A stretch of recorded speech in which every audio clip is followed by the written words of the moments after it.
Hey, I'm making my own way, but I stumble and I falter every day. But I love my baby now. But I love my baby, I'm still learning how. Hey, hey, hey, hey, I'm okay. Stay with me. Hello, my name is Dr. Jan Hittleman. I'm the Director of Boulder Psychological Services, and I want to welcome you to today's broadcast of Pathways to Success. We have such an interesting topic for you today, such an important topic, transgender youth. And we have the most amazing panel that we put together. And so I think this is going to be a really exciting experience for us and for the community. I want to let you know that we would really like you, the viewer, to participate. And you can do so by going to our website, boulderpsychologicalservices.com, clicking on the event icon, and then click on this event, and it'll take you to a page where you can submit questions to ask the panel live. We'd love to hear from you. And those of you in our audience, you can submit questions too. There are index cards there and pens. And if you have a question for the panel, just hand it to Mela. Mela, can you raise your hand? Mela's right back there, and she'll bring those questions up to me. So please participate as well. I want to thank our sponsors before we get started. The Boulder Valley School District, Channel 22, and our other sponsors that include the Parent Engagement Network, the Boulder County Healthy Youth Alliance, Centennial Peaks Hospital, the Daily Camera, the Hope Coalition, and the Boulder Counseling Cooperative. We appreciate your support. Today's program on transgender youth is going to cover a lot of areas. We're going to focus primarily on youth, but I think the general topic of transgender folks and gender nonconforming people is going to be the broader topic that we're going to discuss today. And in thinking about this talk, it reminded me of some work that I did many, many years ago when I did my dissertation on prejudice. And one of the things that I learned is that the brain is kind of like a giant computer. And it kind of likes to categorize things. It's part of how we learn. It's part of how we adapt. But unfortunately, it makes us a little bit more vulnerable to prejudicial thinking and stereotyping, particularly if we lack real-life experience and or accurate information about any person or group. If that's the case, we tend to generalize and stereotype. And so part of my goal for this talk today is to help us all to educate ourselves and to hear directly from folks that are more involved in this area to really help learn about this topic and about how we can do a better job of treating each other with respect, inclusion, and empowerment. We often simplistically use very limited terminology and understanding of others. For example, regarding racial differences, we often talk about people as being black or white, when in fact, very few of us, if any of us, are actually literally black or white. The truth is that we're endless shades in between those two extremes. And the same thing is true of gender identity. We tend to think about it in terms of male-female, man-woman, but actually it's a continuum, it's a spectrum. And you can see on the screen an example of that in terms of a lot of different areas like gender identity, gender expression, gender presentation, etc. And it's important for us to start to let go of some of those preconceived notions that we had in terms of a binary system of boy, girl, man, woman, and to really broaden our awareness and our consciousness to realize that there are endless shades of identity and expression. And we're certainly going to learn a lot more about that today. The other thing that I want to mention is we're going to be talking about terminology. I had the dubious experience of using poor terminology when we put together this program. Originally, we called it Transgender Youth, and then I was educated to realize that that's actually a slur for a lot of people. And so I just want to first start by apologizing to anyone that was negatively impacted by that. While it was out of ignorance, there's still no excuse. Misery loves company, though, and I did find through research that in 2009, the American Psychological Association did a survey and found that less than 30% of psychologists and graduate students had familiarity with issues related to transgender and gender nonconforming people. And clearly, we have a lot of work to do, both in the mental health field as well as the medical field, in terms of our schools and in terms of our wider community. So I'm looking forward to learning a lot myself, too, today. And in addition to making our schools more welcoming and inclusive of all children, regardless of their gender identity, we also want to educate the wider community as well. And that's why I'm so glad that we are doing this program today that will go out to the wider community. I can also let you know that this show will be archived on our YouTube channel, the Boulder Psychological Services YouTube channel. If you would like to recommend that anybody else take a look at it, it'll be available for anyone that would like to see it. I'd like to take the opportunity now to introduce you to our panel. I'm going to start at the end of our little arc here with Dr. Bruce Messenger. Bruce is the superintendent of the Boulder Valley School District, and he's entering his 5th year administering Colorado's 8th largest school district. Bruce came to us from Helena, Montana, where he was superintendent of the Helena Public Schools for 14 years. And during his more than 30 years in public education, Bruce has also worked as an elementary principal, a classroom teacher, and a special education administrator. Thank you for being here, Bruce. We appreciate it. My pleasure. Thanks. I'd also like to introduce Hunter Gantz, who's with us today as well. Hunter currently works in the food industry. He writes poetry. He does art. He previously attended the Eagle Rock School in Estes Park and was also a former student of the Boulder Valley School District, as well as attending September School. Hunter, welcome. Thank you. I'd also like to introduce Britt Enwall, who's with us today. Britt is a college student.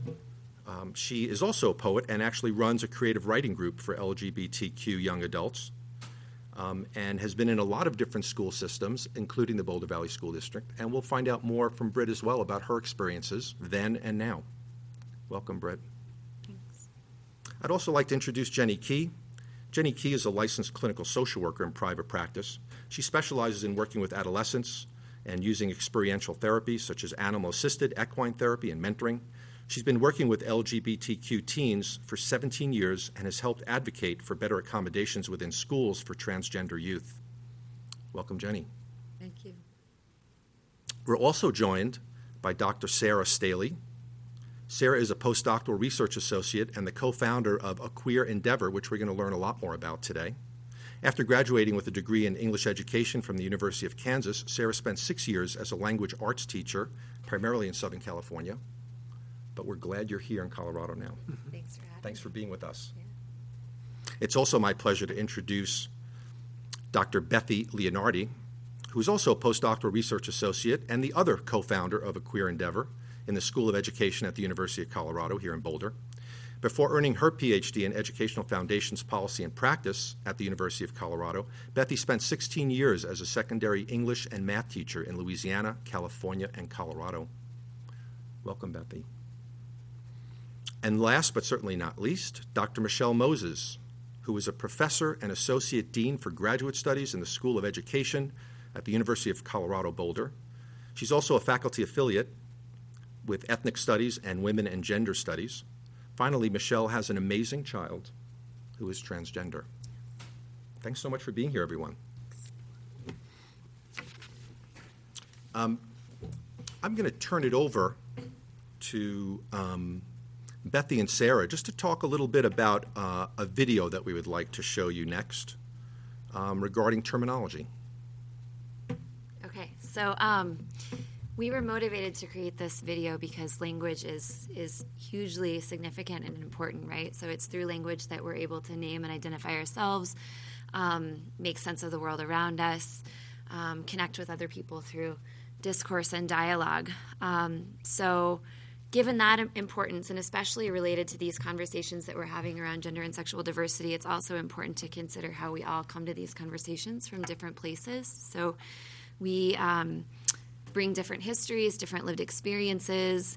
Some of us live LGBTQ issues every single day. Other folks are showing up to these conversations really for the first time. And so it's so important that we have a shared understanding of some of the most central words, terms, and concepts, and really that we build together a common language so that we can all access the conversation. And some of these words, in terms of the meanings of them, are changing all the time. So in the facilitations that we lead, we always start with a refresher on terminology, just to kind of get everybody on the same page. So I think we're going to watch the video, yeah. Yes, let's watch that video now. As BVSD's guidelines suggest, there are some important terms to learn that are essential to understanding the policy itself, as well as your role in enacting it. Keep in mind that these terms and their definitions are constantly evolving. Currently, here's how we understand them. When babies are born, they're typically assigned a sex at birth: boy, girl, or in some cases, intersex. These designations are largely based on physical attributes, including external genitalia and sex chromosomes. They can become challenging for youth who develop a sense of themselves that does not correspond to the designation they were assigned at birth, which brings us to gender identity. Gender identity is the deeply felt sense of who we are and how we identify in terms of gender. It's how we see and identify ourselves. Everyone has a gender identity. Some people identify as male, others as female, and some people identify as a combination of genders, as neither male nor female, or as no gender at all. A good rule of thumb is to let people identify themselves and to create spaces that affirm a range of gender identities beyond male or female. Gender expression refers to how we express our gender identity.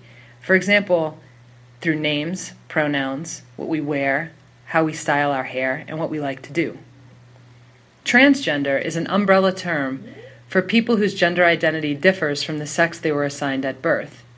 There are many ways to identify as transgender, and not all folks who identify as trans seek medical interventions such as hormone replacement therapy and/or surgeries. Gender nonconforming and gender expansive are terms used by people who do not conform to norms typically associated with traditional expectations of binary gender, masculinity, and femininity. Not all people who are gender nonconforming identify as transgender.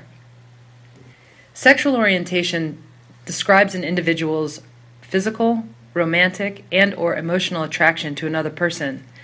L, G, B, and T are often lumped together as if they are the same, when in fact they aren't. L, G, and B refer to ways that people identify in terms of sexual orientation, and T indicates a person's gender identity. Gender identity and sexual orientation are not the same.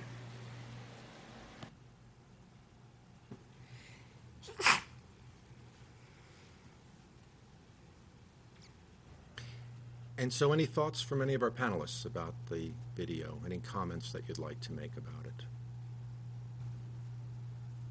Their mum right now. I can tell you that for me, one of the many things that's been an experience I've had in terms of this learning curve that I've been on is the idea of pronouns. I mean, it's not something that we think about. And when I was talking to Britt on the phone the other day, we were talking about how great it is when people ask and show that kind of respect. It's just not something that's in our awareness, but it's something that we need to get into our awareness in terms of treating each other respectfully. Can I ask you, put you on the spot, Britt, and just tell us a little bit about the experience that you shared with me at college and how they sort of did the introductions in the class, et cetera? Yeah, totally. So I just started to go to Naropa this past semester, and on the first day of like all my classes, we had a discussion about like pronouns and what that can mean, and everybody went around the room and said their name and their preferred pronoun. And then they also said that in like a few months we're going to come and like check back in, and everybody will like do the same thing. And I just never had that in any school experience before, where like the teachers were bringing it like to the attention too, and like allowing the time and also like allowing the potential change that could happen in between. So. And I'm guessing that really was refreshing for you in terms of your school experience and feeling a little more accepted. Yeah, it made me definitely like more excited to be there and like safer to be there too. Yeah, and I could tell that like other students were kind of like happily shocked that that was a thing too, you know, that they kind of like sat back and was like, oh, I think I chose a good place to go to school, you know, like, okay, like they're very accepting. And yeah, I never found that anywhere else. And maybe there were a few people that maybe had trouble with it a little bit. Yeah. And that's okay because, we all have to kind of stretch a little bit in terms of our comfort level. So I think that's just a great example of hopefully what the future will look like everywhere, where we'll show this level of respect, where we really hadn't thought of it before, didn't know that it was something that was really important and appropriate to do. If there's no other comments about the video, I don't think there are, I would like to ask Dr. Messenger to please give us a little sense of what's been happening in BVSD. I know from my little bit of research that I did, back in February of 2012, there were some guidelines adopted by the school district regarding transgender and gender nonconforming students. And I know that even since then, there's been a lot going on in district to really try to address this issue. So could you enlighten us a little bit about that, Bruce? So the Boulder Valley School District, for over 20 years, has had a policy and regulations, which is sort of our guidebook of how we operate our district around being an inclusive and welcoming school district. And over that continuum of time, as we've talked this afternoon, our learning has developed and our understanding of the world around us. And so what you reference is some recent revisions around policy and regulations so that, again, the language, our policy, our guidebook reflects where we are as a district and where we are as a community. And so then recently we have engaged with Sarah and Bethy, some training of our staff throughout the district to gain a deeper understanding of the very issues we're talking about here today. So both a deeper understanding of gender diversity and identity, and also the use of vocabulary, and also how to engage with students as well as families that are around us, because sometimes we learn the hard way that we don't know how to do it as well as we should or could. And so what we've done is engaged in some pretty expansive training and to deepen our understanding. And again, we would see this as an evolving set of work.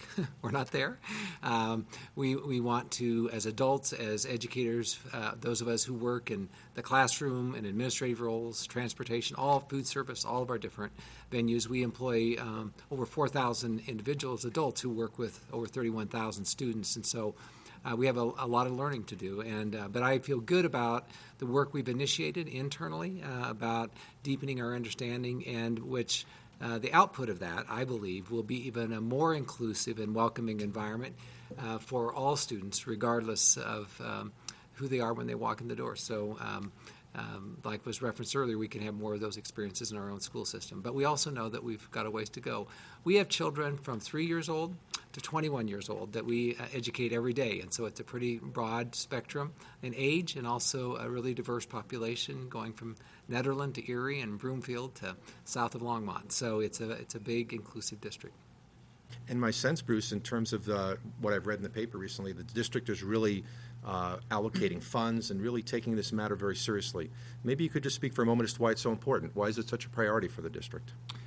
Well, I mean, one of the things that is in our mission and vision for the school district and our values and our goals, which our Board of Education recently updated. We went through quite an extensive process in our community. Well, the better part of a year, gaining input from youth and parents and community members about what we want our school district to be. And so it affirmed a lot of the things that we appreciate about our school district, and also stretched our thinking a bit as well. And so then we reflect on, so how well are we doing that? So we look at our own policies or our guidelines. Then we look at our practices and say, we've room to grow there. And so the investment of resources around high-quality professional learning, which we're just really fortunate to be here with Sarah and Bethy and others around us to help us with that, because we didn't necessarily have the internal expertise ready to do that, and we're developing that as we go forward. So it is an investment, and what we know about all professional learning is it takes time, and doing it in a timely manner and doing it with high quality are ingredients that help for sure. But we also know that it takes a long time to touch as many communities as we need to. And that most of that work has been internal, meaning our own employees. And so what we also know is that we touch a lot of families and a lot of households in 9 different communities that we serve. And so that will take time as well, because we have interested parents and community members that want to gain a deeper understanding of this work. And so it'll take some time. I'm glad we're on the road. Yeah, we're on the road. To getting there. Thank you, Bruce. Yeah. And I thought it would be great just to hear from Bethy and Sarah a little bit more about their project and the work that they're doing with the district and in general. So A Queer Endeavor is in its second year of existence, and we're an initiative out of the School of Education at CU Boulder. And what we really aim to do is to support teachers and school communities around topics of gender and sexual diversity. And as Bruce mentioned, we have formalized more of our collaboration with them. But over the past few years, we've been supporting a lot of BVSD teachers on our campus through teacher institutes that we've hosted in our School of Education. And we are now moving into the district with 2 regional teacher institutes through Boulder Valley. And the idea for these is to give teachers a chance to talk and collaborate and sort of build emerging or support emerging experts in all the school buildings, and so build some capacity in Boulder Valley so that we can get out of here. And then the third thing that we do is research, and what we've noticed, or what we're seeing in Boulder Valley right now, is really unique on an institutional level, and we feel like a lot of communities can learn from what's happening in Boulder Valley. One thing that we're really getting right here, I think, is to recognize that it's not enough to have a policy that's aimed to support on paper groups of students or all students, but that there really needs to be attention to implementation, and we're really impressed with what the district's doing to support teachers to really take this policy up. And so we're interested in studying what does it look like for a district to become supportive and affirming of gender and sexual diversity. And it's not just for kids who need these policies, it's for all the kids to understand the natural spectrum of gender and sexuality. So. And, in this work that you're doing with the teachers, what do you notice in terms of challenge for them? What have you seen there? Because I'm thinking that's a lot. I know for myself, and I'm thinking for everyone, it's a lot to, evolve, in terms of that consciousness raising. So what kind of issues do you see there in terms of challenges for the classroom teacher? There's been a historical silence around gender and sexuality in education spaces, and still in some states it's against the law to talk about any sexuality that is not heterosexuality. And so I think, teachers are faced with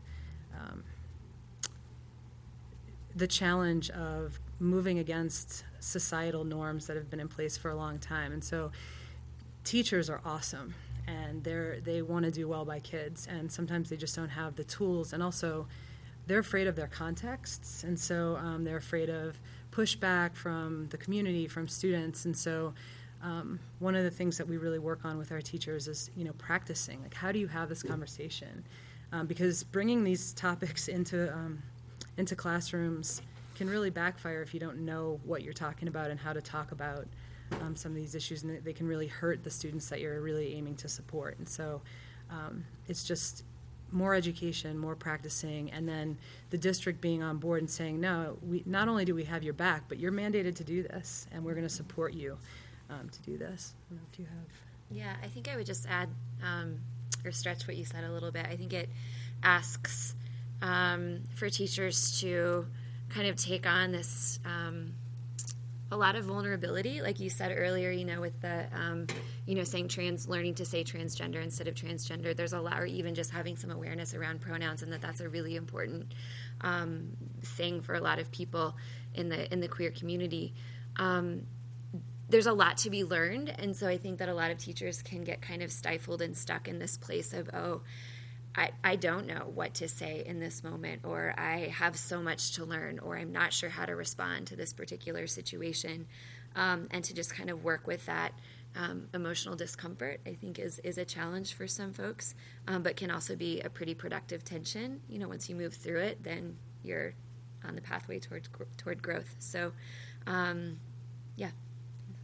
And I wonder if you would agree with my assumption that while I think the knee-jerk reaction is silence with things that are uncomfortable, but I'm assuming that even if we stumble a little bit along the way, it's important in terms of trial and error learning, right, that we have to kind of stay on that road and get there and keep supporting each other and learning and evolving these policies. Right, absolutely. And I think, too, we're modeling for our students all the time, and so if you can model when you mess up, like how to correct that for the student, for the class, for the group, there's a lot of important learning that happens in that moment, too. And bringing this to students and not having our queer students be the curriculum for the whole school. And what we really talk about with teachers is, this is about changing a culture. And so if we're bringing this in, if we're reading stories that represent gender diversity, sexual diversity, if we're, reading about different things in history about the queer community, then we're taking the attention off of the student or, the one student who needs support. And I think a lot of times our students become the curriculum or the learning for the whole community, and that's a really big burden to put on students. We need to start looking at the spaces that students are in and not just honing in on different students and what we think that they need. Makes sense. I just want to remind our viewers, you have an opportunity to get involved in this conversation. If you'd like, you can email questions to us directly during this live broadcast by going to boulderpsychologicalservices.com, clicking on the events icon, going to this event, and there's a form that you can fill out, and we'll get the questions right here. So please feel free to participate. I'd like to move the discussion now to just sharing some of the challenges that transgender youth and their families face. And I think probably a lot of us have thoughts about that. I'm going to start with Jenny Key, our licensed clinical social worker who has experience working with transgender youth.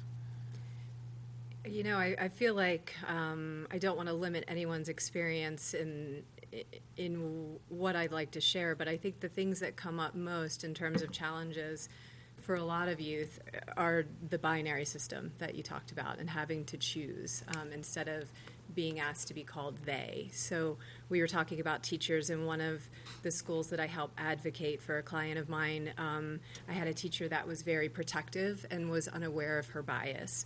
And so, in fact, she was feeling like she was being open, but she was thinking of this student who was newly out that he would prefer to be called not only a different name after he had been in this school for 6 years, a different name, but also a different pronoun.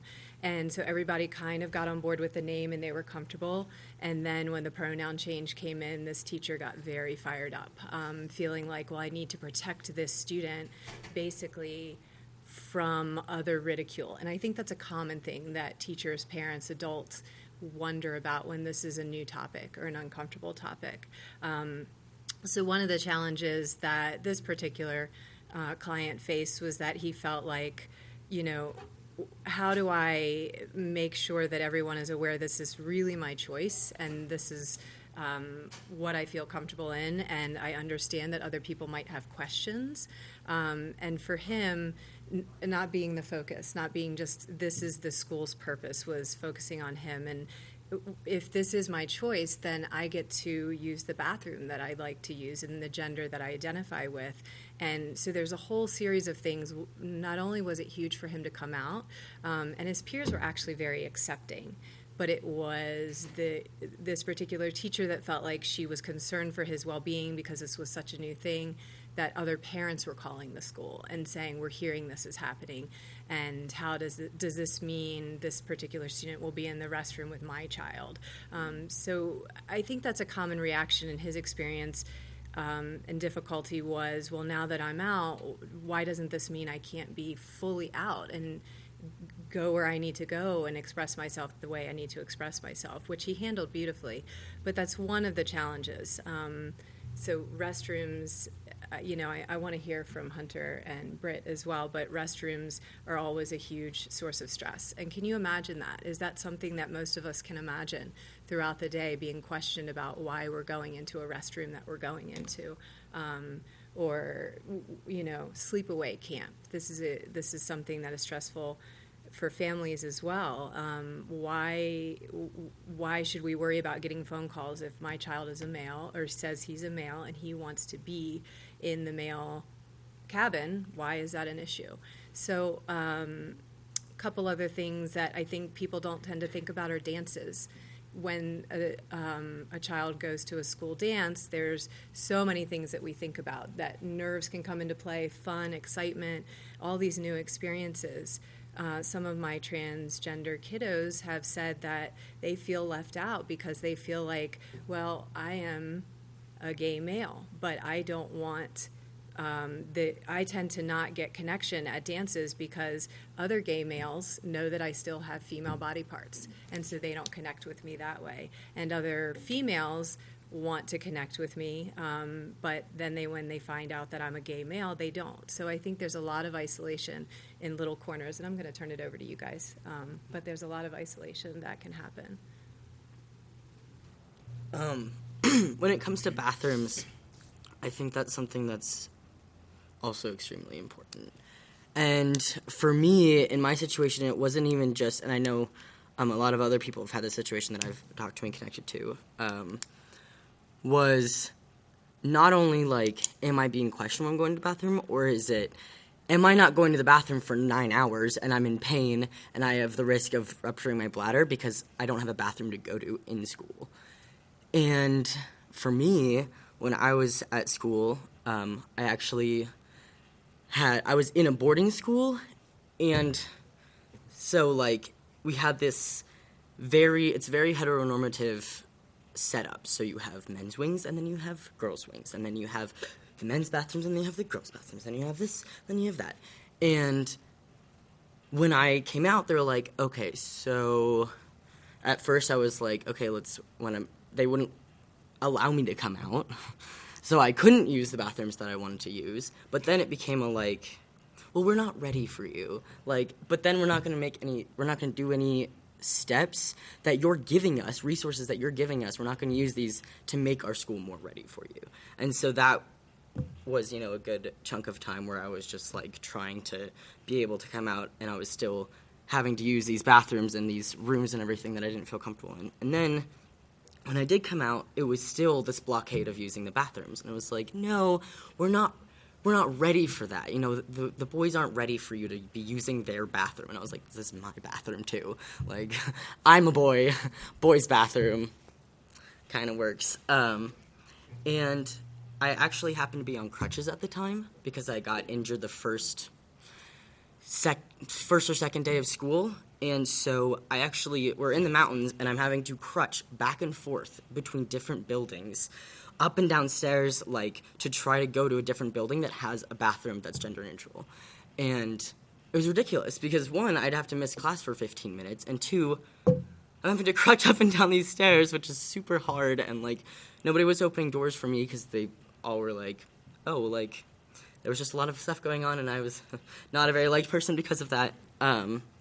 Because of me coming out and the craziness around that. And so it was just me trying to figure that stuff out. And then it was just okay, well, when do I actually have time to go to the bathroom? When am I actually even near it? Then they would lock all of the buildings when we would have meetings, and I'd be stuck in a building with no bathroom, and I'd just be sitting there for hours just I don't know what to do because I can't bring myself to walk into the women's restroom, and all they would tell me was but you can use the women's one, it's not that far. And I'm yeah, and every time I walk through that door, I feel like I'm getting slapped in the face, and my whole body just sinks. And so that was, in particular to the bathroom part, that's where I faced that. It was just a lot of it felt, I didn't get a lot of communication. They were like, oh, well, we are doing stuff. Don't get frustrated. And I was like, so what are you doing? They're like, and then they just go. And it was just no, please, just tell me, even if it's well, this is an idea that I have or anything. But it was just silence. It was just that silence. And when I in my house had a meeting telling me to go home, and I was getting tampons put in my stuff, and I was getting my stuff stolen and broken and chased out of my house, and my house parents and my teachers that were there when it was happening just sat there completely silent. And then after they had left, they all ran to hug me and comfort me, and they're like, oh my God, that was so awful. And I'm like, yeah, and you were sitting there the entire time as I was trying to defend myself and say I don't deserve this is not okay, and you sat there just looking at me. And it was just, it felt like I was getting these, fake little tickets of, trust me, everything's going to be okay. But it was just constantly got worse and worse and worse and worse. And with the bullying and with not having any policies or having to not be in the girls' wing, I actually had to live with my mentor because I kept getting chased out of the house and getting my name written everywhere. And it was just, I think it's really important to, and this just reminded me of something that you said. You just kept saying that we have a lot of stuff to work on, and that was really cool for me because my experience with my school was just a lot of walls, a lot of no's, a lot of like, well, I don't know what, instead of just like, you know, we have a lot to do. What are we gonna be able to do right now to do it, and what are we gonna be able to do in the future? And this is a whole process, and this is a whole thing. But I'm not gonna like get stuck on the end factor and just be like, what's the next step?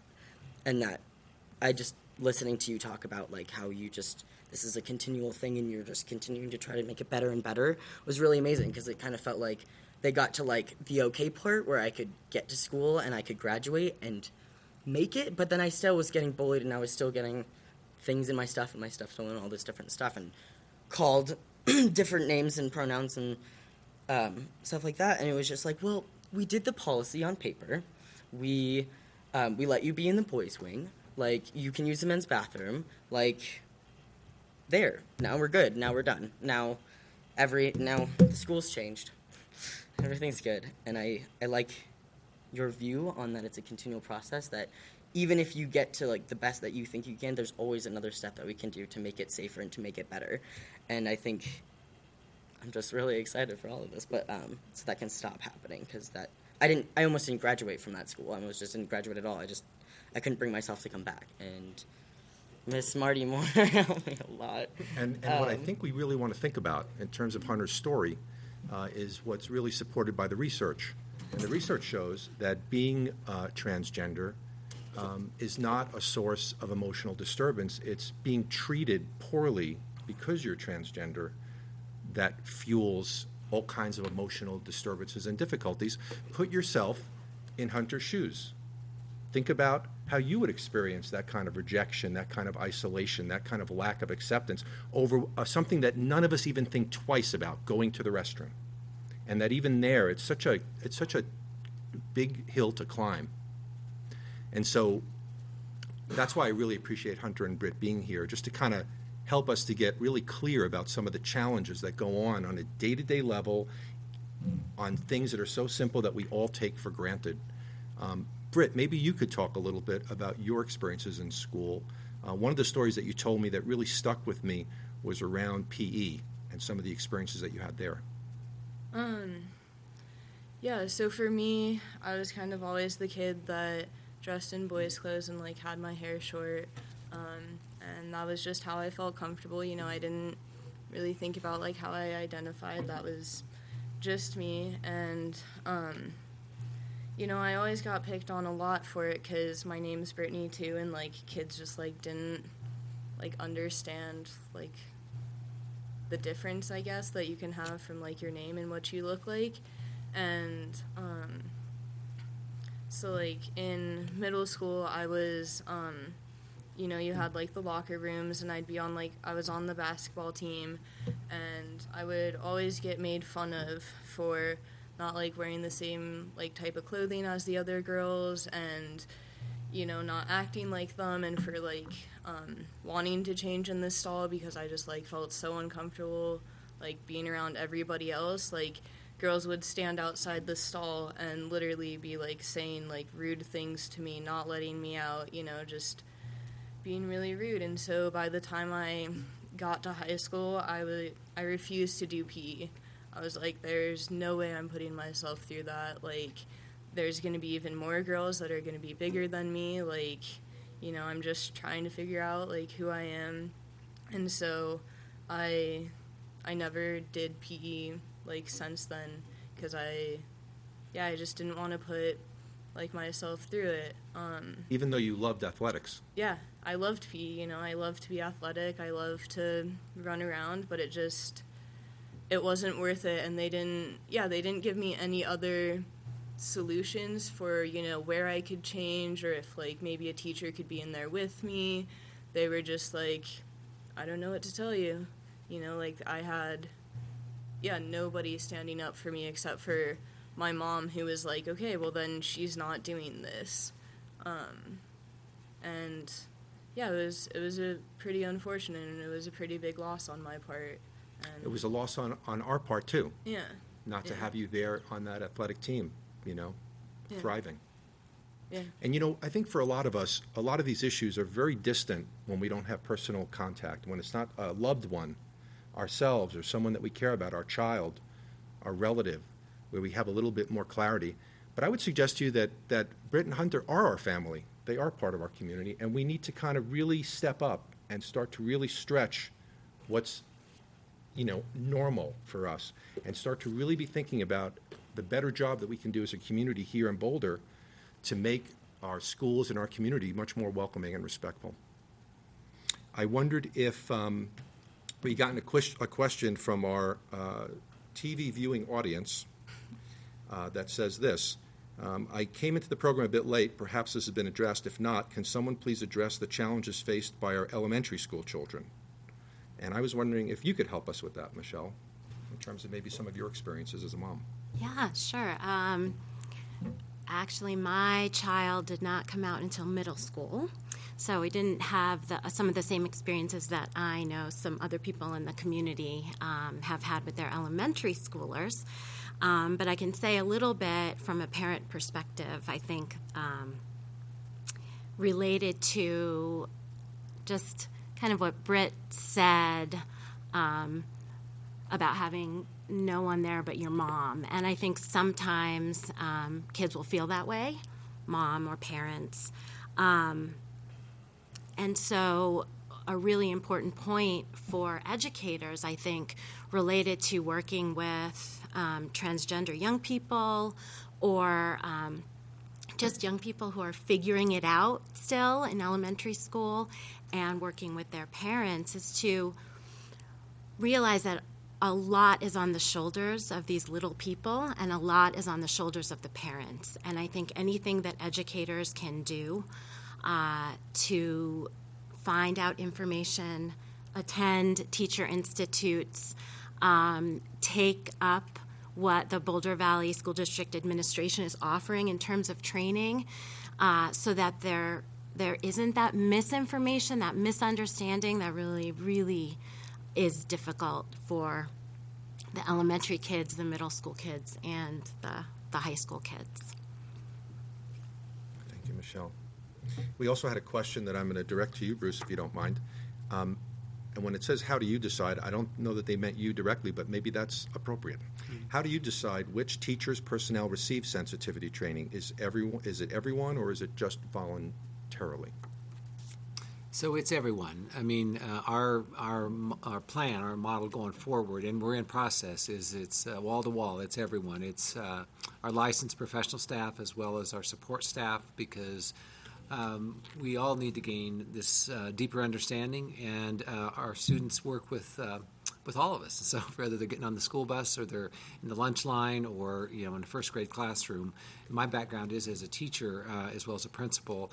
So it's comprehensive, and I think what Bethy and Sarah commented on earlier is that folks are in different places, and so our goal is to create capacity for ourselves. So what we would call a trainer of trainers model, so that we can have our own staff who can help train new staff or help us move along. And so it is intended to be for all staff, and because it is more than just the students who are trans. It really is about creating a climate, a culture that is understanding and accepting of all students. And so that shouldn't be, in my opinion, in our opinion, targeted just to a classroom or just to a student. It really is about the whole system. And when we do hope that this is modeling not just for our community, but for the whole state of Colorado and beyond, because there aren't very many districts that are doing this that are in front of us, and we want to learn ourselves and help demonstrate how it can be done. And I appreciate the systems research analysis that you're doing. I think that's going to be really helpful for us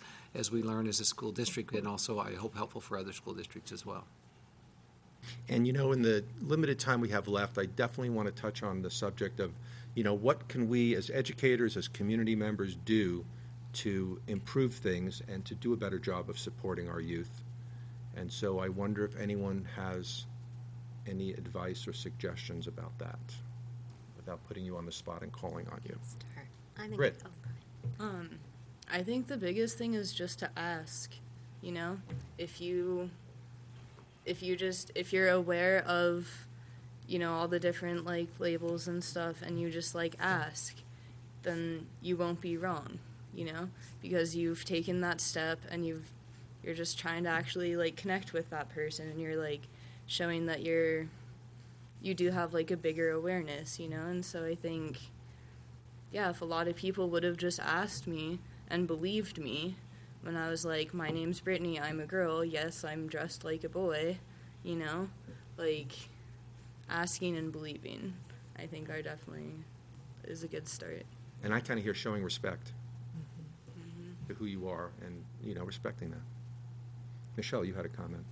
Oh, I was just going to say, I think one thing that is sort of foundationally important is in a community, right, like Boulder Valley, I think we think of ourselves as very progressive, liberal community, and we are in many respects, but I think sometimes that might blind us to things that are going on, right, in our schools, in our communities, and for our students. So we hear a story, like we heard a tragic story some months ago about a transgender girl named Leela Alcorn, who took her own life and then posted a suicide note on her Tumblr account about how her parents were not supportive, right?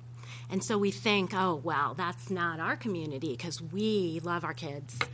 We, as parents, were supportive of our transgender kids, et cetera. And then you hear a story just most recently about a young transgender boy, Emmett Castle in San Diego, who had the support of his family, who had community places where he could go to connect with other LGBTQ youth, who, from all appearances, seemed like he was doing great. And he also took his own life very recently. And I think what that serves to tell us as educators is that we don't know, right? We don't know. A kid could appear to be doing great, but that doesn't mean that everything is perfect. And I think beyond that, you might have one out transgender student in a school, but I can tell you, from connections in the community, there are dozens of kiddos who are not out, who keep their gender identity private, and educators need to know that just because they may think they don't know a transgender kid, as Bethy and Sarah both said, this is about all of the kids. And so it's just really crucial to keep those things in mind. Especially what we were saying, Amy. Little grew things in my brain. And when you were talking about support and everything like that, and about students that you might not see or know that might not be out, it reminds me of a person who used to go to the school that I was at, and when everything was happening with me, they actually left because they were so terrified to be at that school. And it made me think of the first thing that I thought of when I heard that question was just gentleness. I think, like, something that's just really important is gentleness. Like, I am a human being. You are a human being. You are a human being. Like, we're all humans, and we all deserve to be treated that way. And there's this gentleness that should be given to each person, and that I think it's forgotten sometimes that if you're different, that you're like, oh, well, you're not like me. Like, you're not the same, but we all have these complicated, vivid lives that aren't the same as ours, but we have similarities, and we have a human experience. And so when it comes to questions, this is what you said that made me think of this. I think there needs to be a gentleness with it. That, would you ask any other person this question? Like, when you're asking me about what's in my pants, would you really walk up to some person on the street and be like, I have the right to ask you about your body? No, that's called objectification. Like, that's uncomfortable and extremely rude. And I think there's just this area of, like, I'm different and I deserve to have questions asked about me, but not just about me and my gender or sexuality, like, whatever that's not the only thing that makes me interesting. And then there's just also this other piece of, like, hey, just, like, treat me like any other person. And on the way, like, you want to ask questions about me, great, be gentle. Like, you want to learn more, like, please don't make me your only educator. I want you to be able to go off and look stuff up on the internet. There are so many questions that I've gotten that could be answered by Google.com. and it gets to a point where, like, I'm really tired of educating everybody, that I shouldn't be the person around me constantly being like, so this is the spectrums of sexual health, identity. Again, I have a paper this time, don't worry. Like, I would rather be able to have somebody be like, so you told me this, it made me wonder this, and I wanted to look at this, or I met you, and I wanted to be able to respect you, so I decided to take it on my own accord to go do some research myself, and I think there's this huge misconception that trans people or gender nonconforming people or people of different sexual orientations are obligated, that they have the right to have that information from you, that, like, you're obligated to tell them all of this, and that this is their information to know. Like, no, you're tricking me, you're fake, you're fake or whatever, because you're not telling me exactly every single thing about you. And I think all of those things come from ignorance. And can I go into the grass thing? Sure. Okay.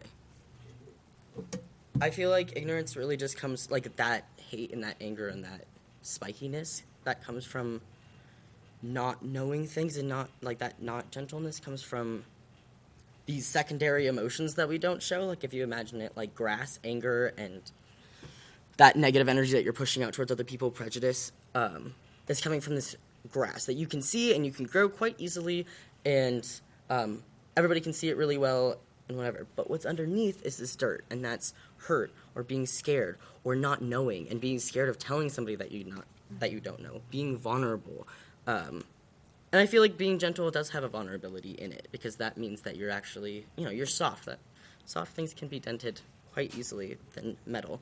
And so we're told that, okay, like, let's just deal with the grass and whatever. We're going to mow it, and it's going to be great, and then all this dirt is not being dealt with. And so I think as people, we just need to really deal with that dirt. We need to. And your point about ignorance, I think, is right on the money. And that's why, to me, it's exciting about what the district's doing. And I'm hoping in a broader way over time, it's not just about sensitizing staff to the transgender issue, but educating our children about, so that it's not up to Hunter and Britt, right, to be asked these questions and be educating people. It's really our job as a society to educate our kids about these issues from a really early age. So it'll be more of a accepted normal thing versus something odd and strange that they're not aware of. We have just a little bit of time, but I have some more questions that I want to put out to the group. And here's one that you might want to think about, Bruce. How do we incorporate curriculum that is more representative of our true gender and sexual diversity for all age levels? I guess that kind of gets to the point that I was making as well. Right. So I think it is both. It is the awareness and sensitivity and understanding, and really all the different issues of diversity and equity that we deal with. And so today we're talking about gender and sexuality, but and we deal with lots of different forms of diversity. So it is that broad spectrum, and so that's the training and the understanding and the depth. And then for students, some of that is how we model and how we create climates or cultures where hopefully are welcoming to students and to families around that. And we have comprehensive curriculum in multiple areas. It's probably our comprehensive health and sexuality curriculum that is closest to this. But I also think as we think about our social sciences and the work that we do as far as content and understanding, it is understanding the society around us. And I think what Britt and Hunter both have addressed from personal experiences is that we as a society, as a school society, as a school district society and beyond, is really gaining an appreciation that that's more diverse than we probably knew, and probably equity is a bigger definition than we may have thought even a few years ago. And so that's good that we're figuring that out. And of course what we know is that in a few more years there'll be another issue or topic that we need to get our arms around and embrace as well. And so there are curricular implications. This work today that we're doing is really more about the professional learning aspect of it, initially for adults, and then creating climate. I'll just use an example. One of the things that we're struggling with right now is around physical facilities. And so the description that Hunter had at the school he attended is that Society is designed in this black or white that you described at the beginning of the show, Jan, but so are our school buildings, and so are most office buildings. And so as we're investing in construction of new buildings right now, in remodeling, because we're investing major community resources in our school district as a result of a successful bond issue a year ago. We're engaging in the industry right now around how this issue is dealt with successfully in in school environments and in office environments, because we want to model that as well. But it's this is new territory for schools and school districts in buildings, and we're figuring that out. So again, as I said earlier, I do see it as it's evolving, and it's a continuum for us, and we continue to learn, and we have opportunity to make those kinds of changes right away. But so it is professional learning, it's curriculum, it is physical facilities, it's activities, it's all the things we've talked about today. And is it something that's in the health curriculum at this point, or is that something that we're looking at addressing in the future? I think it's touched upon in the curriculum. I don't think it's as explicit as it probably could be, is how I would respond to that. Certainly there is reference but I would say that's an area that we still need to work on for our students in the system. Yeah. And I hope as we move forward with that, the community understands how important it is, because I know sometimes there's pushback on issues like this as well. There is. But Hunter and Brittany are the poster children today here, which I'm sure is no fun for them. But they're our sons and daughters. They're our kids. And so I think as a community, we really need to rethink this approach and support the district in trying to really broaden the curriculum issues as well, to teach our kids about these issues so they don't have the same ignorance and make the same mistakes like someone like me does without that knowledge. Can I just... Yes. And maybe our team can help me with this, because it's not quite, I don't know if it's going to come out, but I think we're talking a lot about, the challenges of queer kids, and I think we tend to, when we're in educative or spaces, sometimes when it's the beginning of the conversation, talk all about the challenges of queer kids and, all the challenges, and we want to keep them safe. And I think we really need to push on how we have some awesome queer kids, and we don't just have to think of schools as places where we have to protect kids, but places where kids could thrive and be really happy, actually. And so I just want to reframe this. I think it's very important to talk about the challenges that queer people face, and it's also equally as important to educate society about how amazing it is to be a queer person and the communities that we have. And lots of queer kids are really happy, and it's right there. Happiness is right there. And so it's possible to create places where we're not just focusing on the challenge. I don't know if that is articulated right, but it just sometimes it's like, oh, these poor kids. I mean, I think we have a couple of great examples today about how amazing these students are. Sorry, you're not a student anymore, but it's my frame. So I just want to add that to the conversation. And for me, maybe because I'm in the mental health profession, it comes back to this issue that we really should think about. The fact that for many, many folks that identify as gender different in whatever way, whatever label you want to use, quite often their emotional challenges are externally based. They're not a function of who they are, it's a function of how we treat them. And that's where our challenge is. That's where our challenge as a community is. And I'm hoping this little beginning of a discussion will help us to continue to have discussions like this, continue to be thinking about it, and kind of improving our mindset moving forward. I also want to mention a group in the community. If you'd like more information, it's a group that I found out about, and I really found their website extremely useful, their information really useful. It's the Trans Youth Education and Support Group, or TYES, T-Y-E-S for short. And their website is tyes-colorado.org. Tremendous amount of resources, information. If you're curious about this topic, you want to get accurate information about it, I think that's one of many resources. And they will give you websites for a lot of other quality information as well. And I'll add, and personal support as well for people who have questions. Yeah. So we're really lucky to have that group operating in Colorado. I'm sorry that we ran out of time, But I want to thank our panel so much for helping us to begin this conversation, hopefully a conversation that will continue in the community as we move forward. Thanks so much for joining us, and we'll look forward to seeing you next time.